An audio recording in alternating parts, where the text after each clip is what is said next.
it's hard to make Maria look bad. She looks unbelievable. And this from the woman who brought back the dress for Nike, Mary Jo Fernandez, back in the day. Right. What do you think of her serve and the adjustments that she's made?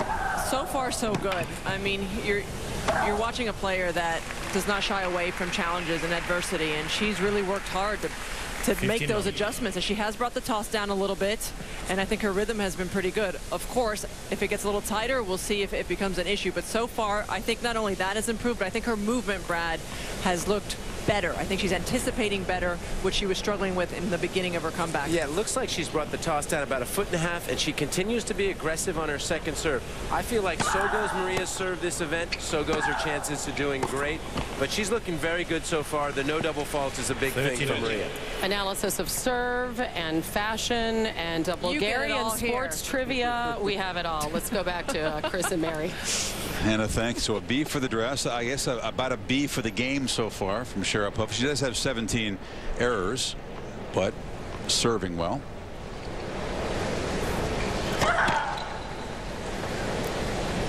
Only 2 doubles in the set, which is very good because she's averaging more doubles than anybody this year, more than 8 per match.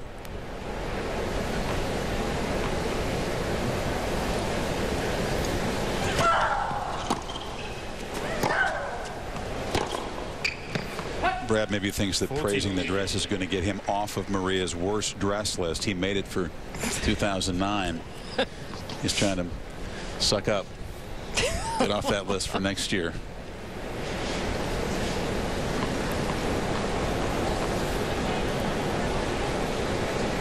And if Sharapova can just clean up the errors a little bit in this set, this really should be a runaway. Yeah.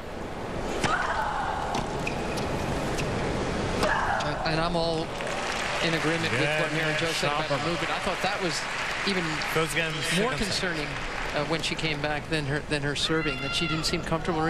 Even against Gisela Dulko at Wimbledon on grass, on a great surface for her, she seemed a little discombobulated on the court, not moving terribly well, court management not too good, and it's a lot better tonight. Well, the amount of tennis that she played in Toronto, where you have to play every day, and in some ways it's a lot tougher for the women than a major, where you get typically a day's off rest. And Maria just wore down. She wasn't moving it well at the end of that tournament, but looks very fresh. Yeah.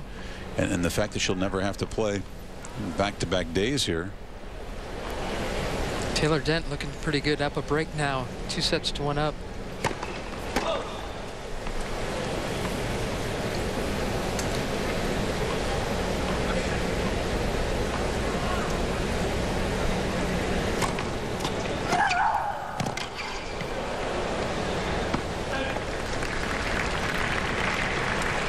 Low 50.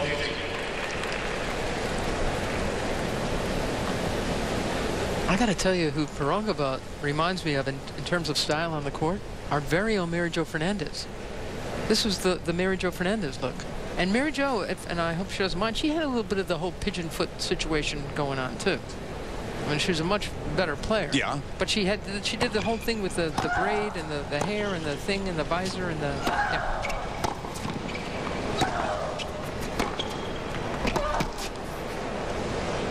As long as you're not comparing the game, because I think then Mary Jo might get a little hot and bothered. A little more game than Pirogova had.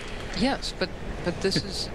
I mean, Mary Jo was... Yeah, I mean, honestly, she had just, you know, very kind of calm out there and considered and... Yeah.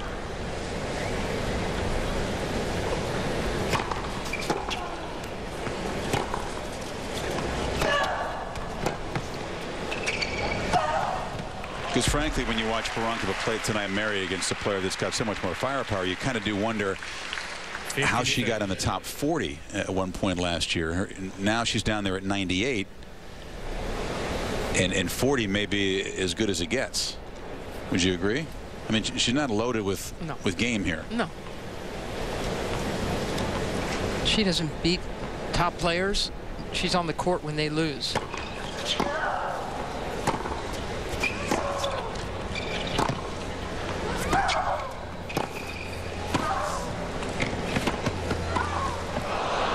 Right there. 30. Our intrepid Pam Shriver is down now with the Bulgarian Federation. They will all talk of the Federation, everybody? I have found a player's box that will welcome me, and it's Pironkova's player's box. I'm actually with the head of the Bulgarian Tennis Federation. Is it a Maleva? No, it's Stefan. Can you pronounce your last name? Svetkov.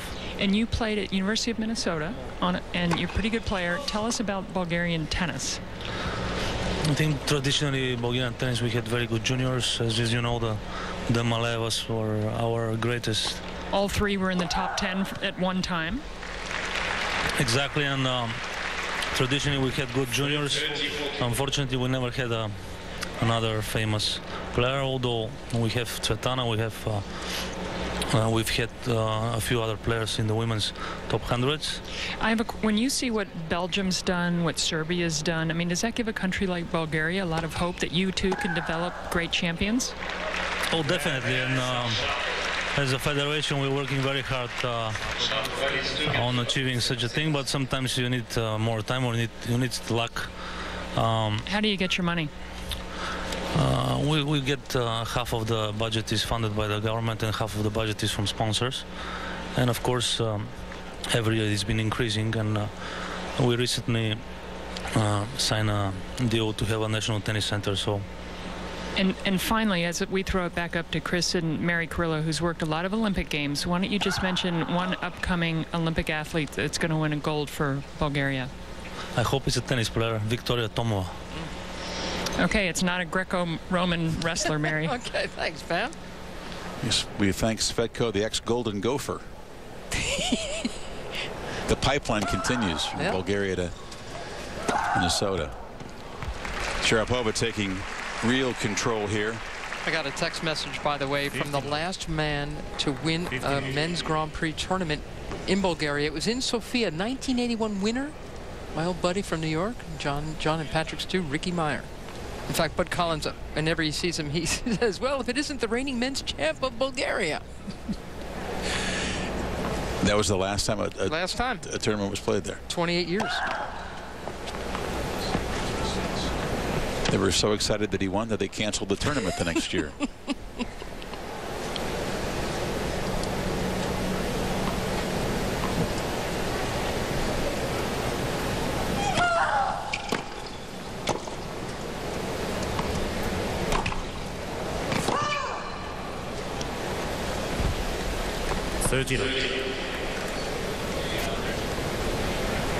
It's about 3 o'clock in the morning in Bulgaria, so in her home country, I'm not sure how many are staying up late believing that Pironkova can turn this around.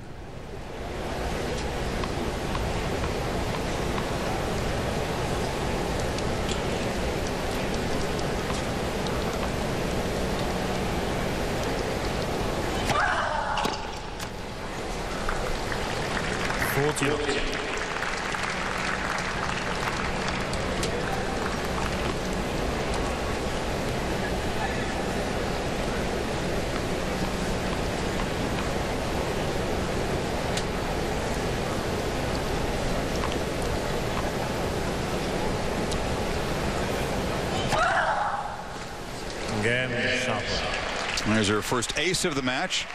Back-to-back holds at love, sandwiched around a break, and it's Sharapova cruising toward the second round.